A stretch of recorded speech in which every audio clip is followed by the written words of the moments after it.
नागपुर शहर के संस्थापक राजा बख्त बुलंदशाह की समाधि स्थल की भूमि को वक्फ के नाम पर कब्जाने का प्रयास किया जा रहा है। गोंड समाज ने इस पर आंदोलन और निवेदन के जरिए विरोध जताया है।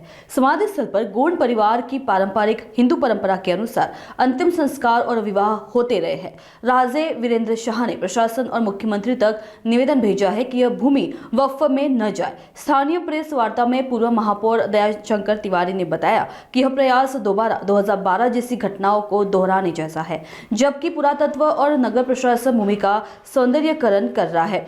गोंड समाज अड़िग है कि समाधि स्थल पर किसी भी तरह का वक्फ कर्जा स्वीकार्य नहीं है। गौर से सुनिए क्या कहना है दयाशंकर तिवारी का। नागपुर समय के लिए वीडियो जर्नलिस्ट रोशन वानखड़े के साथ रिंकू पांतावने, नागपुर। वो तो पूरा देश में ही ये बचपन गया महल में, पूरा मतलब अब तक का पूरा समय महल में गया, लेकिन इतना परसेंटेज महल में नहीं था। अब जा रहे हैं।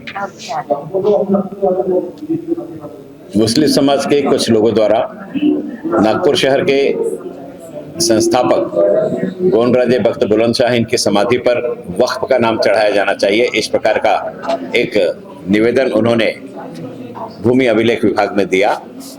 वे अधिकारी जब जगह पर मौजनी करने के लिए गए तो वहां गोंड समाज के लोगों को जानकारी मिली। उन्होंने राजे वीरेंद्र शाह तक ये जानकारी प्रेषित करी और गोंड समाज आंदोलित होकर के यह वक्फ में नहीं जाना चाहिए इस दृष्टि से सामने आया। कलेक्टर को निवेदन दिया, माननीय मुख्यमंत्री जी को निवेदन दिया।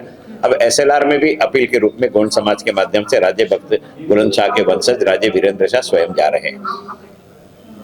कल उन्होंने प्रेस ली और बताया कि राजे बख्त बुलंदशाह मुस्लिम थे, उन्होंने एक भी मंदिर का निर्माण नहीं कराया, उन्होंने मस्जिदों का निर्माण कराया, इसलिए वे मुसलमान थे और इसलिए वो जमीन पूरी की पूरी वक्फ को मिलनी चाहिए। हकीकत इसके विपरीत है। राजे बख्त बुलंदशाह इनकी समाधि के ऊपर में शिवलिंग बना हुआ है। राजे बख्त बुलंदशाह जो है इनके राजमुद्रा के ऊपर में शिवलिंग बना हुआ है। राजे बख्त बुलंदशाह का जो किला देवगढ़ है उसके प्रवेश द्वार पर भगवान गणेश की प्रतिमा बनी हुई है।